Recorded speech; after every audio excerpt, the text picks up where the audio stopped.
Dicen que en la Ciudad de México, si crees que eres el más listo de la habitación, ya has perdido la cartera. Yo no perdí solo la cartera. Perdí mi nombre, mi rostro y mi alma, todo por creer que yo era el tiburón, cuando en realidad solo era el cebo sangrando en el agua. El aire acondicionado del restaurante Pujol zumbaba con una frecuencia tan baja que solo los desesperados o los culpables podían escucharla. Yo la escuchaba. Era un zumbido constante, un taladro diminuto perforando la base de mi cráneo, compitiendo con el tintineo de los cubiertos de plata y las risas educadas de la élite de Polanco. Ajusté el nudo de mi corbata Hermes. Estaba demasiado apretada, o tal vez era mi garganta la que se había hinchado. No, imposible. Yo era Mateo Valdés. O al menos, ese era el nombre impreso en la tarjeta de crédito negra, pesada y falsa, que descansaba en el bolsillo interior de mi saco. Miré a través de la mesa. Ahí estaba él, Roberto Castillo. El objetivo. Roberto no comía, devoraba. Cortaba el filete con una precisión quirúrgica, casi violenta, mientras sus ojos porcinos recorrían el restaurante como si estuviera tasando el mobiliario, o quizás a las mujeres. Era el tipo de hombre que exudaba dinero viejo y moral podrida. Perfecto. La codicia es el único pecado que hace a un hombre predecible, y Roberto apestaba a codicia. Entonces, Mateo, dijo Roberto, limpiándose la comisura de los labios con una servilleta de lino, me dices que este algoritmo tuyo puede predecir las fluctuaciones del litio antes que los mercados asiáticos abran. Su voz era rasposa, como grava arrastrada por un río seco. Sonreí. No fue una sonrisa amplia, de esas que venden coches usados. Fue una sonrisa pequeña, confidencial, la sonrisa de alguien que comparte un secreto que podría derrocar gobiernos. Me incliné hacia adelante, invadiendo sutilmente su espacio personal, obligándolo a inclinarse también.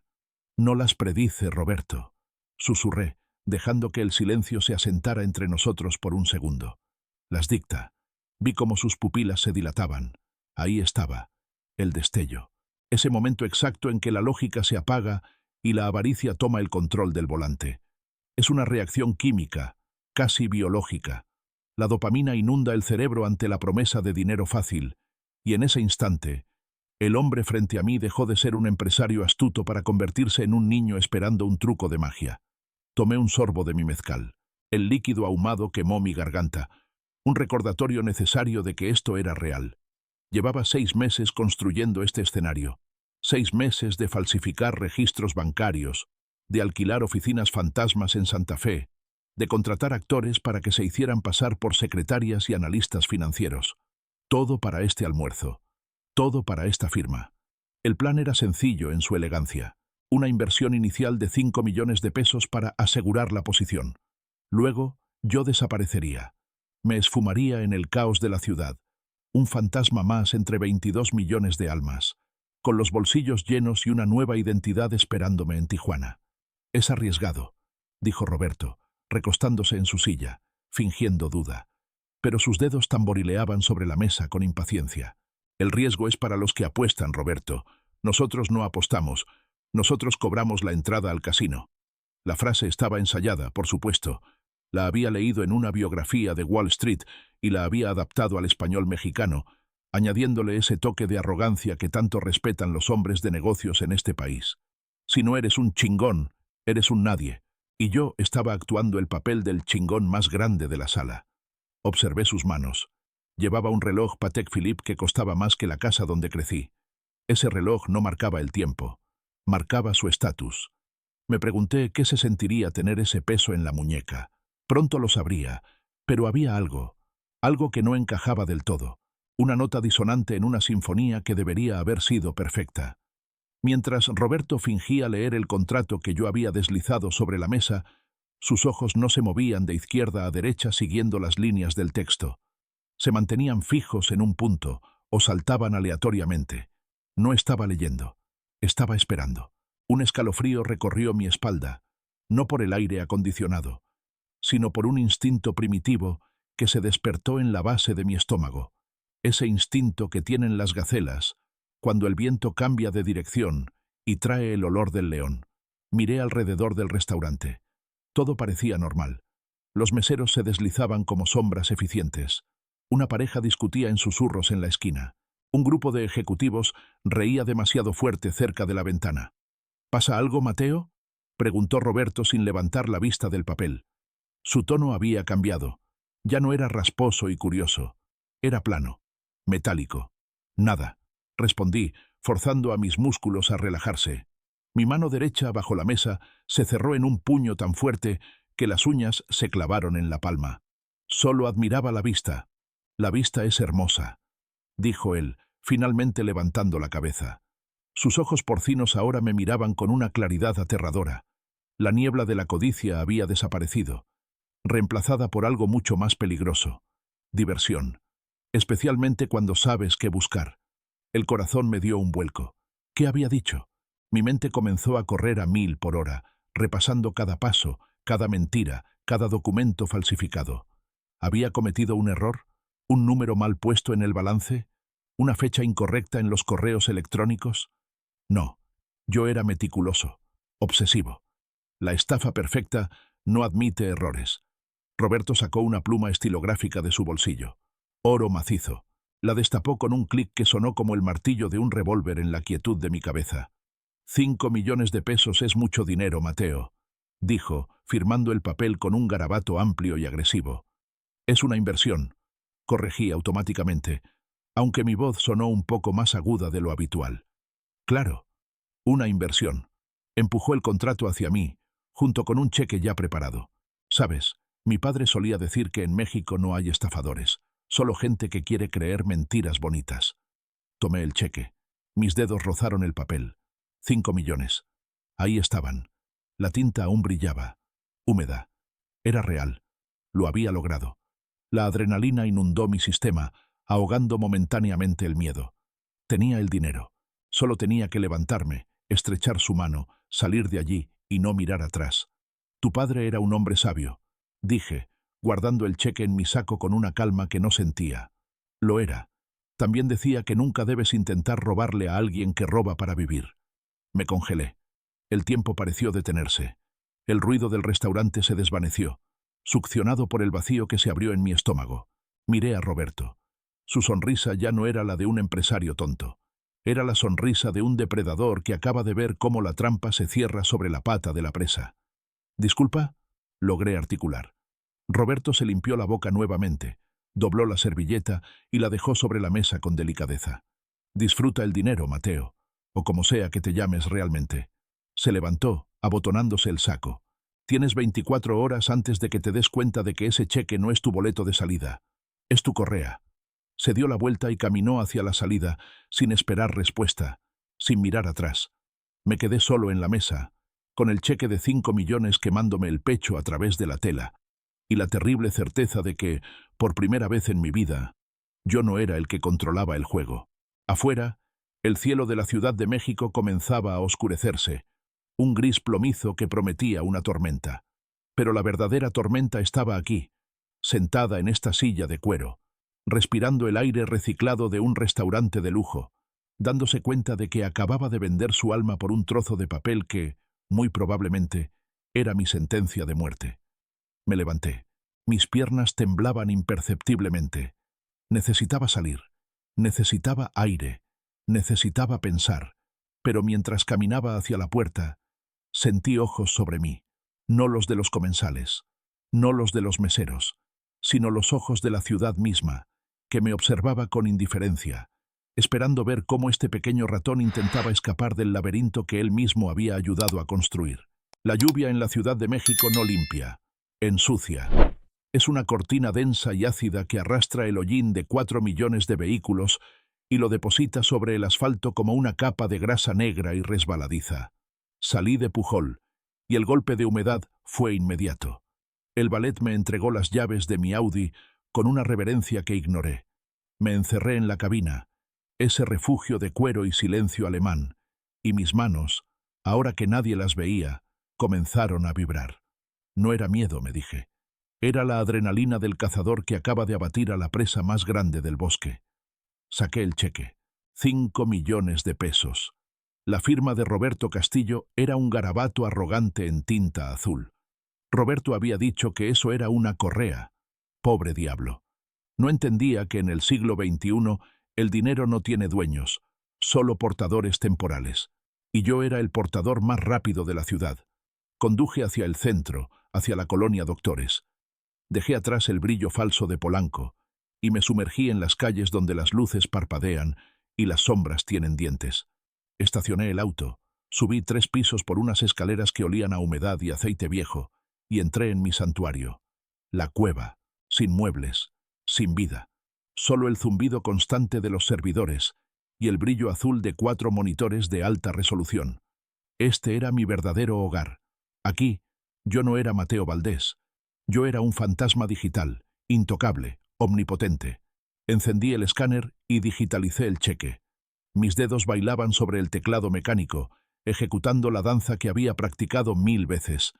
Ingresar a la cuenta mula, cargar imagen, confirmar. La pantalla mostró el mensaje que tanto ansiaba. Depósito exitoso. Solté una carcajada seca que rebotó en las paredes vacías. Ya estaba. El dinero era mío. Solo faltaba el último paso. Dispersarlo en la red, convertirlo en criptomonedas y hacerlo desaparecer en el éter. Pero entonces, el aire en la habitación pareció volverse más pesado. El cursor del mouse se congeló en medio de la pantalla. Lo moví con la mano, pero la flecha blanca permaneció inmóvil, clavada como un insecto en un muestrario. ¿Qué? Murmuré, frunciendo el ceño. De repente, la ventana del banco se cerró sola. No hubo un clic, ni una advertencia. Simplemente se esfumó. El fondo de pantalla negro fue reemplazado violentamente por una terminal de comandos antigua, una boca oscura que comenzó a escupir texto verde a una velocidad vertiginosa. Me acerqué, entrecerrando los ojos, tratando de leer el flujo caótico de datos. Mi corazón se detuvo. No eran errores del sistema, eran sentencias. Leí las palabras «acceso remoto concedido». Alguien estaba dentro, no solo golpeando la puerta, sino sentado en mi sala de estar digital. Las líneas de texto corrían como una cascada, narrando el desastre en tiempo real. Vi cómo el sistema iniciaba una transferencia automática. No era yo quien tecleaba. Era un fantasma en la máquina. Vi el monto. 5 millones de pesos. Vi el destino. Oculto. Vi el estado. Transferido. ¡No!, grité, golpeando el teclado inútil. Me estaban quitando el dinero de Roberto. Pero la pesadilla no terminó ahí. El código siguió desplazándose, hambriento, buscando más. Reconocí los nombres de los archivos que aparecían en la pantalla. Cuenta Caimán. Billetera suiza. Fondo de emergencia. El terror me heló la sangre. Esas no eran las cuentas del robo. Esas eran mis cuentas. Mi dinero. Los ahorros de 10 años de estafas. Mi retiro. Mi libertad. Todo lo que yo era, reducido a números que cambiaban de positivo a 0 frente a mis ojos. Vi cómo mi saldo en Zúrich se vaciaba. Vi cómo mis bitcoins eran drenados de la billetera fría que se suponía era inhackeable. No era un robo, era una evisceración. Me estaban destripando vivo sin tocarme un pelo. ¡Basta!, rugí. Me lancé hacia los servidores, resbalando en el suelo liso, desesperado por arrancar los cables, por matar la conexión, por detener la hemorragia. Tiré de los cables Ethernet con tanta fuerza que el plástico se rompió. Las pantallas se apagaron de golpe, sumiendo la habitación en una oscuridad repentina y zumbante. Caí de rodillas, jadeando, con los cables rotos en las manos como serpientes muertas. El silencio volvió, pero ahora era el silencio de un cementerio. Lo paré, susurré, con la voz quebrada. Tuve que haberlo parado a tiempo. Mi teléfono personal vibró en mi bolsillo. El sonido fue como un disparo en la quietud. Lo saqué con manos temblorosas. Un mensaje nuevo, un video. Le di play. La pequeña pantalla iluminó mi rostro sudoroso.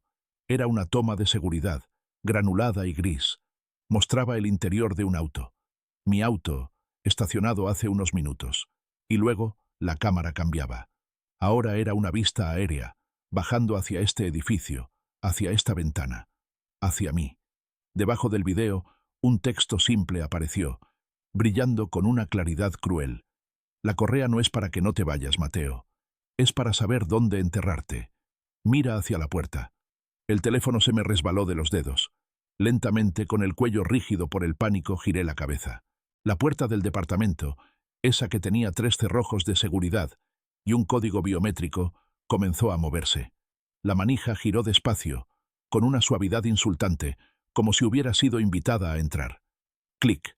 La puerta se abrió hacia la oscuridad del pasillo, y entonces supe que el dinero era el menor de mis problemas. La puerta no se abrió de golpe. No hubo patadas, ni gritos de policía, ni el estruendo de un equipo táctico rompiendo las bisagras. Se abrió con la delicadeza de quien llega a su propia casa después de un día largo de trabajo. La luz del pasillo, amarillenta y parpadeante, cortó la oscuridad de mi cueva como un cuchillo sucio.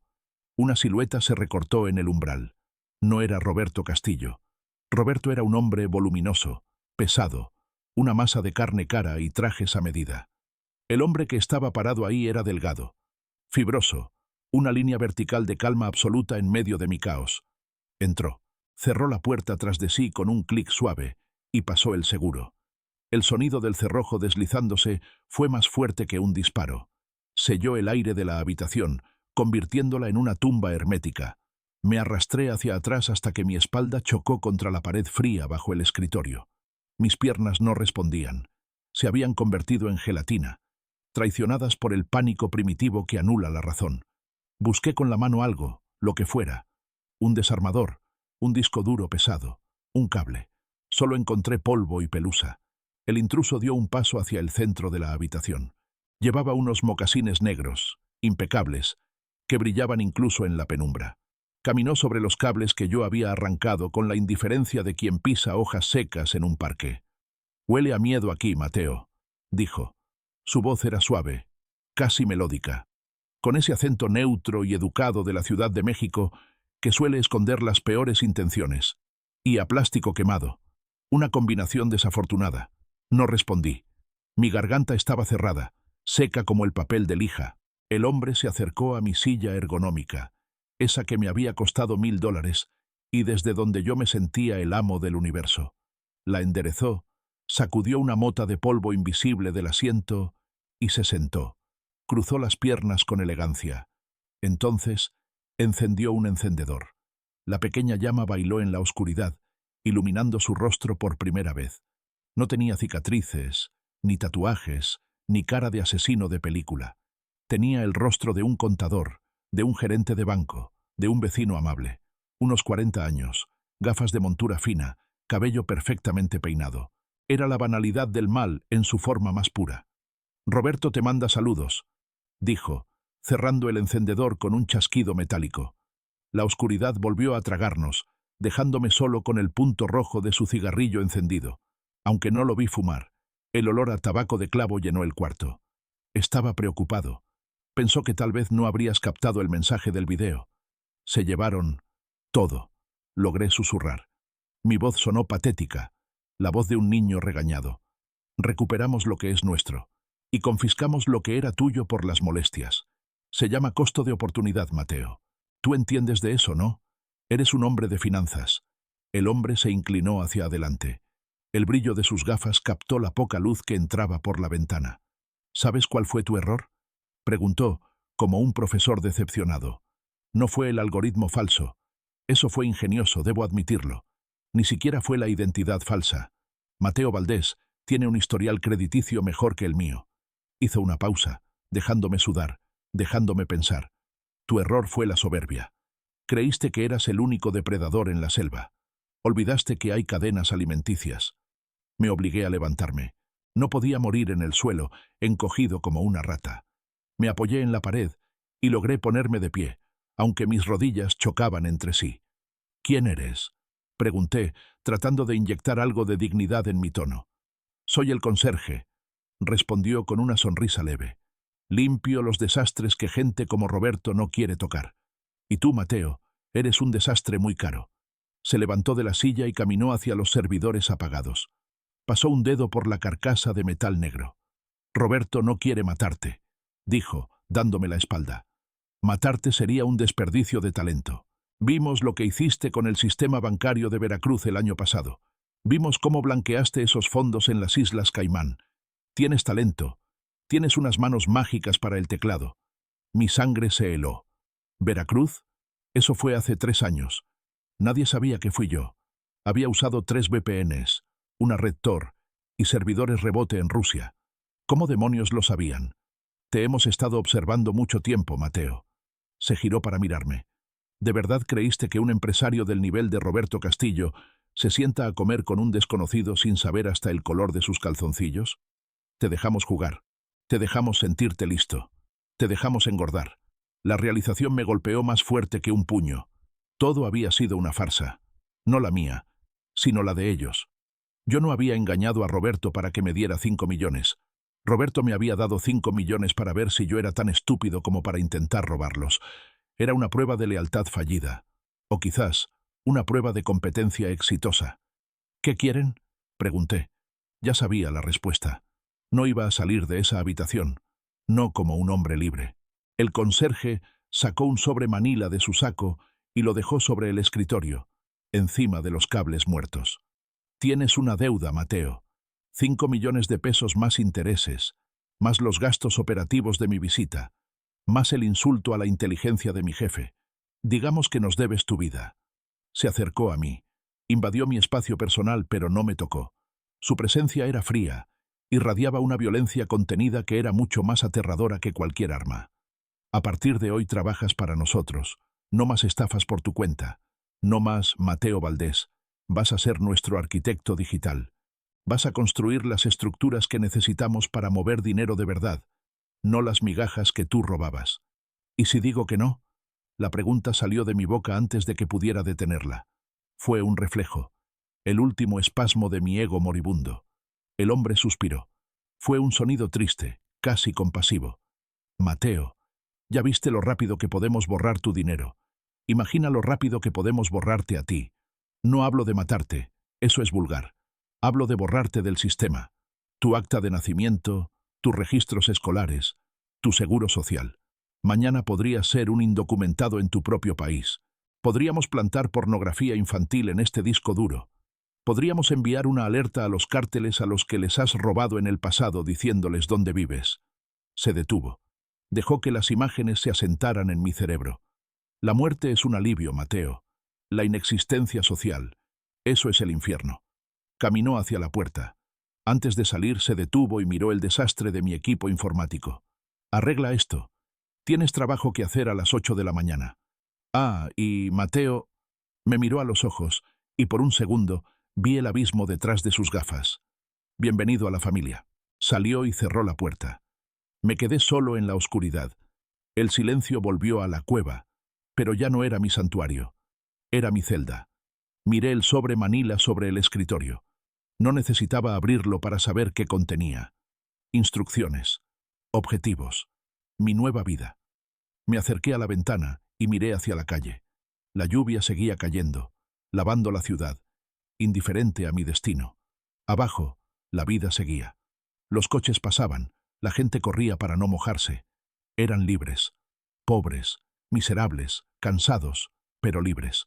Yo, el gran Mateo Valdés, el genio financiero, el estafador maestro, acababa de convertirme en lo que más despreciaba. Un empleado. Pero no un empleado cualquiera. Era un esclavo con un reloj de oro y una cadena invisible atada al cuello, cuyo otro extremo sostenía un monstruo que apenas comenzaba a conocer. Me senté en el suelo, abracé mis rodillas y por primera vez en 15 años tuve ganas de llorar. Pero las lágrimas no salían. El miedo las había secado todas. El sol de la mañana en la Ciudad de México no entra por las ventanas. Se arrastra. Es una luz grisácea, enferma, filtrada por capas de smog que convierten el amanecer en una extensión de la noche. Eran las 7:55 a.m. Llevaba 5 horas despierto. O tal vez nunca me había dormido. Mis ojos ardían como si me hubiera frotado los párpados con arena. El sabor en mi boca era metálico, una mezcla de adrenalina rancia y bilis. La cueva ya no parecía una fortaleza tecnológica, con los cables remendados con cinta de aislar y los servidores zumbando con un tono irregular, parecía más bien una sala de urgencias en un hospital de guerra. Yo era el cirujano, y también el paciente. Miré el sobre manila abierto sobre el escritorio. El contenido era breve, brutalmente eficiente. Una hoja de papel bond barato con 3 datos, una dirección IP, un puerto de entrada y un nombre de usuario. Debajo, en negritas. Operación Judas. El objetivo no era un banco, no era una corporación, era la red financiera interna de los Zetas de la vieja escuela. Una facción que operaba desde una cadena de autolavados en Iztapalapa. Roberto no quería dinero. Roberto quería sangre. La instrucción era clara. Infiltra la base de datos de contabilidad. Altera los registros de los últimos 6 meses. Haz que parezca que el contador principal, el licenciado, ha estado desviando el 15% de las ganancias a una cuenta personal en Panamá. Sentí una náusea violenta subir por mi esófago.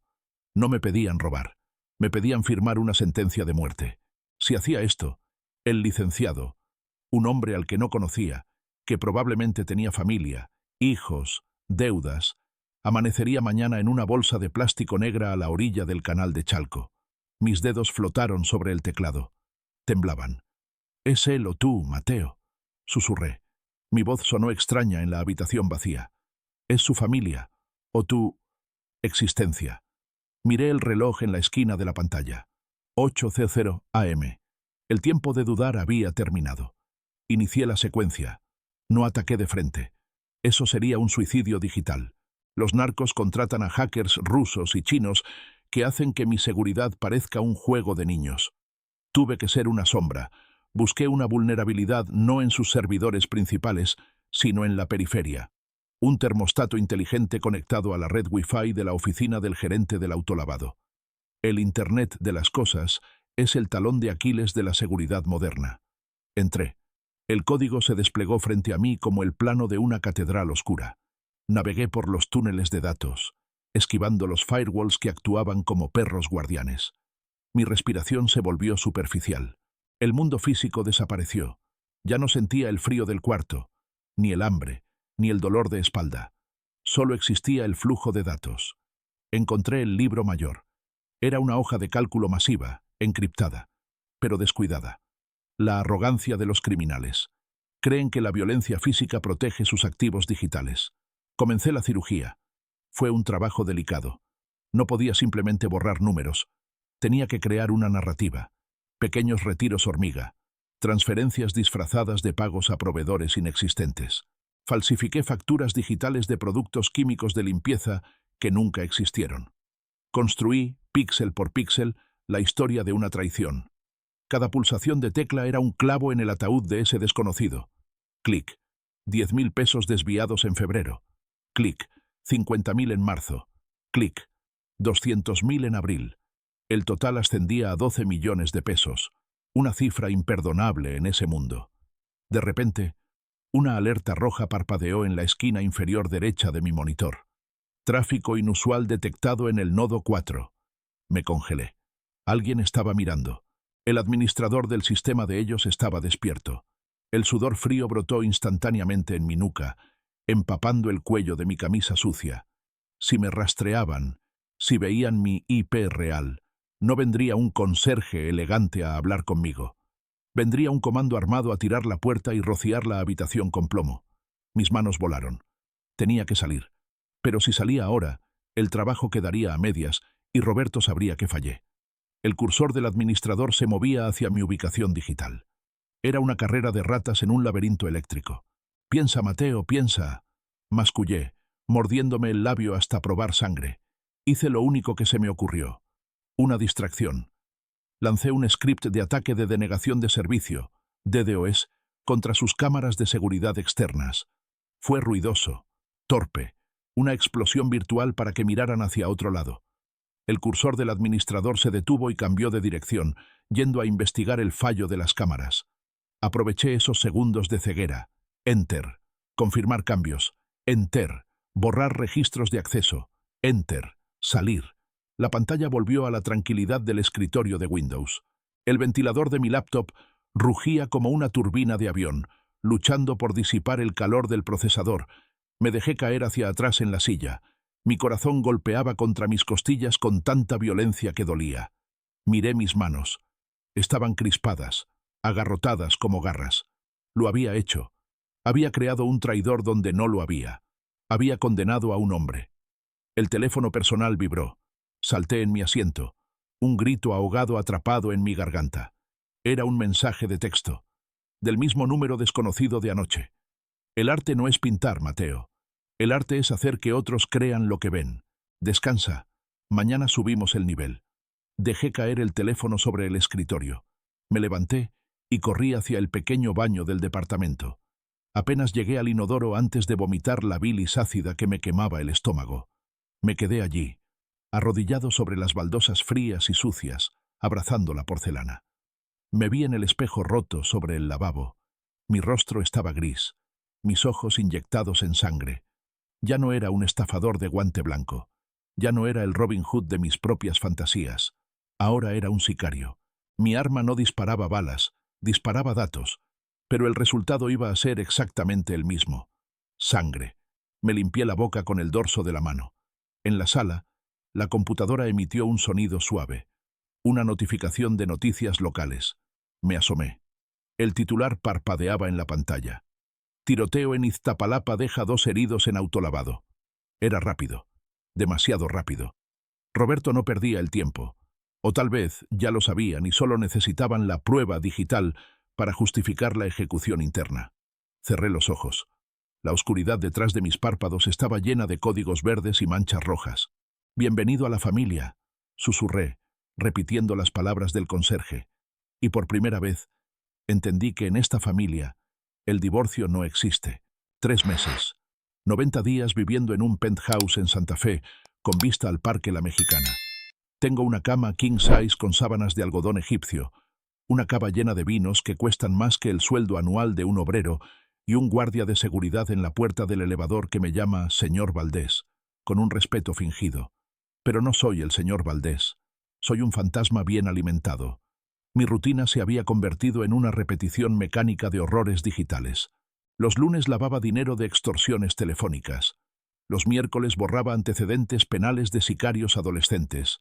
Los viernes eran para limpiar, borrar rastros, destruir evidencias, silenciar testigos digitales. Me había vuelto eficiente, asquerosamente eficiente. Mis manos ya no temblaban sobre el teclado. La conciencia es un músculo.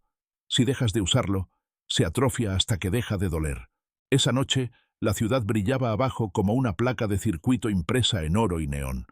Estaba terminando una auditoría de seguridad para una de las empresas fachada de Roberto, una importadora de aguacates que en realidad movía precursores químicos.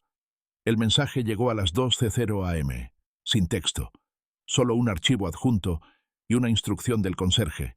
Destrucción total, nivel 5. No abras, solo borra. Era un disco duro virtual alojado en un servidor privado en las Islas Vírgenes. Roberto quería que lo formateara, que lo redujera a ceros y unos sin sentido. No abras, solo borra. En el mundo del crimen, la curiosidad no mató al gato.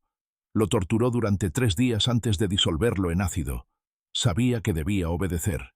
Mi dedo se posó sobre la tecla delete. Pero algo me detuvo. Fue un instinto viejo. El mismo instinto de estafador que me había metido en este lío en primer lugar.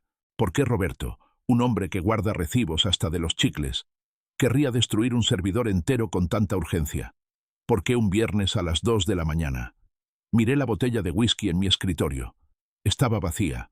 La sobriedad me daba valentía, o tal vez estupidez. «Al diablo», murmuré. En lugar de borrar, creé una imagen espejo, una copia fantasma que se guardaría en mi memoria RAM mientras ejecutaba el comando de borrado en el servidor original. Para Roberto parecería que el disco había sido limpiado. Para mí, el contenido seguiría vivo por unos minutos. Ejecuté el borrado. La barra de progreso verde avanzó. 10%, 50%, 100%. Listo. Roberto estaba seguro. Ahora abrí la copia fantasma.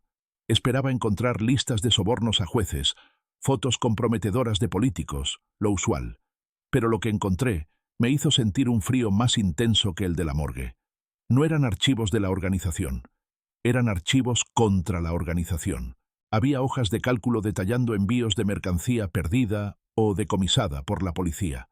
Pero al cruzar los datos con las cuentas bancarias personales de Roberto, esas que yo no debía conocer, pero que había rastreado en mis noches de insomnio, la verdad emergió con una claridad brutal. Roberto no estaba perdiendo la mercancía, la estaba robando. Estaba robándole a sus propios jefes, a los verdaderos dueños del circo, a los hombres que cortaban cabezas en el norte del país. Seguí buscando. Encontré una carpeta llamada Plan B. Dentro había escaneos de pasaportes. Roberto Castillo ahora se llamaba Antonio Rossi, ciudadano italiano. Había boletos de avión comprados para dentro de 48 horas. Vuelo directo, Ciudad de México, Roma, sin retorno. Y entonces vi el archivo final. Un documento PDF titulado Auditoría Interna. Responsable, Mateo Valdés. Lo abrí. Mis manos se enfriaron. Mi respiración se detuvo. Era un informe falsificado, meticulosamente elaborado para parecer que yo había desviado los fondos. Roberto había estado usando mi firma digital, mis accesos, mi estilo de hackeo, para cubrir sus propios robos. Cada peso que él se había robado tenía mi huella digital encima. Cuando él subiera a ese avión rumbo a Italia, la organización haría una auditoría. ¿Y qué encontrarían? Que el arquitecto digital, el tal Mateo Valdés, les había robado 50 millones de dólares. No era un empleado valioso, nunca lo fui. Era el cerdo que habían estado engordando para la matanza. Roberto no me iba a llevar con él. Me iba a dejar aquí, envuelto en regalo para los cárteles, para que ellos descargaran su furia sobre mí, mientras él bebía vino en la Toscana. Me levanté de la silla, tirándola al suelo. El ruido fue ensordecedor en el silencio del penthouse. 48 horas. Ese era el tiempo de vida que me quedaba. En cuanto Roberto despegara, mi cabeza tendría precio. Y no sería una muerte rápida. Sería un mensaje. Caminé hacia el ventanal de piso a techo. Mi reflejo se superponía a las luces de la ciudad. Me veía pálido, ojeroso, un espectro atrapado en una pecera de cristal templado. El guardia de seguridad en la puerta no estaba ahí para protegerme de los intrusos. Estaba ahí para asegurarse de que el chivo expiatorio no se escapara del corral antes del sacrificio. Tenía que salir, ahora. Pero no podía salir por la puerta. Y no tenía dinero. El conserje controlaba todas mis cuentas. No tenía auto. El chofer reportaba cada movimiento. Estaba solo, sin recursos, y con el reloj de arena más peligroso del mundo goteando sus últimos granos. Miré hacia abajo, a la calle, 20 pisos más abajo. La desesperación se convirtió en una risa histérica que burbujeó en mi pecho. Querías ser el rey de la estafa, Mateo, dije, presionando mi frente contra el vidrio frío. Felicidades. Acabas de descubrir la estafa maestra. Y tú eres el idiota que pagó la entrada. Mi mente comenzó a trabajar. Rápido, sucio, sin reglas. Si Roberto quería culparme de robarle al cártel, entonces tal vez la única forma de sobrevivir era hacer exactamente eso. Pero no para él, sino para negociar. O eso, o morir intentándolo. Me giré hacia la computadora. Mis ojos, antes cansados, ahora brillaban con la intensidad de un animal acorralado que ha decidido dejar de huir y empezar a morder. ¿Quieres jugar a las traiciones, Roberto?, murmuré, tecleando con furia. Vamos a ver quién miente mejor. El aeropuerto internacional de Toluca es donde los ricos de la Ciudad de México van cuando quieren salir del país sin que nadie los vea. Es un desfile silencioso de jets privados, camionetas blindadas y maletas llenas de pánico. Sabía que Roberto estaba ahí. Lo veía en mi pantalla. Su teléfono, ese dispositivo encriptado que él creía seguro, transmitía su ubicación con la fidelidad de un faro en la niebla. Hangar 4, vuelo privado XARBO con destino a Roma. Faltaban 15 minutos para el despegue. En el penthouse de Santa Fe, el aire estaba viciado. Olía a cigarro rancio y a sudor frío. Llevaba 48 horas sin dormir, construyendo el código más importante de mi vida. No era un virus. No era un robo. Era una carta de presentación. Miré a la puerta. El guardia de seguridad seguía ahí, una sombra aburrida que revisaba su Instagram, esperando la orden de pegarme un tiro en cuanto el avión de Roberto tocara espacio aéreo internacional. «Es hora», susurré. Mis dedos, extrañamente firmes, se posaron sobre el teclado. Tenía 2 ventanas abiertas. En la izquierda, el servidor de correo privado de El Licenciado, el jefe de finanzas del cártel, cuya dirección había extraído de los metadatos de las facturas falsas. En la derecha, la carpeta Plan B de Roberto, con sus pasaportes italianos, sus cuentas en el Vaticano y, lo más importante, la ruta del dinero que supuestamente yo había robado. Redacté el correo. Asunto: auditoría final. El dinero no desapareció, se va a Italia. Adjunté todo. Los audios de Roberto burlándose de sus socios, los recibos de transferencia a nombre de Antonio Rossi, y un pequeño regalo extra: el código de acceso a la bóveda digital donde Roberto había escondido los 50 millones. Pero hice un cambio sutil. En el informe, modifiqué la fecha de creación de los archivos para que pareciera que yo, Mateo Valdés, había estado recopilando pruebas en secreto para el cártel, investigando la traición de Roberto desde adentro. Me convertí en el perro fiel que muerde la mano del traidor. «Adiós, Roberto», dije, y presioné enviar. La barra de carga se llenó en un segundo. Mensaje enviado. Me recosté en la silla y cerré los ojos, contando los segundos. 1, 2, 3. El teléfono de escritorio, una línea segura que solo sonaba para emergencias, empezó a parpadear. Luz roja. Lo dejé sonar. 4 timbrazos. 5. Finalmente contesté y puse el altavoz. «¿Qué hiciste?» La voz de Roberto no era rasposa ni arrogante. Era un chillido agudo, el sonido de un animal al que le acaban de romper la columna. De fondo se escuchaban gritos, motores apagándose y sirenas lejanas. «Hice lo que me pediste, Roberto», respondí con una calma sepulcral. «Una auditoría. Resulta que encontré una discrepancia en los fondos. El dinero estaba en tu maleta, no en mi cuenta». «Eres un hombre muerto. Te voy a matar. Los voy a mandar a todos a...» Se oyó un golpe seco, como carne chocando contra metal. Luego, el sonido inconfundible de un teléfono cayendo al asfalto. «¿Señor Castillo?» Una voz nueva habló al otro lado. Gruesa, pesada, la voz de alguien que no negocia. «Gracias por el aviso, arquitecto. El patrón aprecia la lealtad. Mantente disponible». La llamada se cortó. El silencio volvió al penthouse. Pero era diferente. Ya no era el silencio de una celda. Miré hacia la puerta. El guardia de seguridad se llevó la mano al auricular de su oído. Escuchó algo. Su rostro palideció. Me miró, y por primera vez vi miedo en sus ojos. No respeto, no indiferencia, miedo puro. Recibió una orden. Asintió, tragando saliva. «Señor», balbuceó, guardando su arma en la funda con movimientos torpes. Me retiran. Tengo órdenes de dejar el perímetro». No dije nada. Solo lo miré fijamente hasta que bajó la vista, se dio la media vuelta y salió casi corriendo hacia el elevador. Estaba solo. Me levanté. Mis piernas estaban entumecidas. Caminé por el departamento de lujo, tocando los muebles que nunca fueron míos. Fui a la recámara y abrí el cajón de la mesita de noche.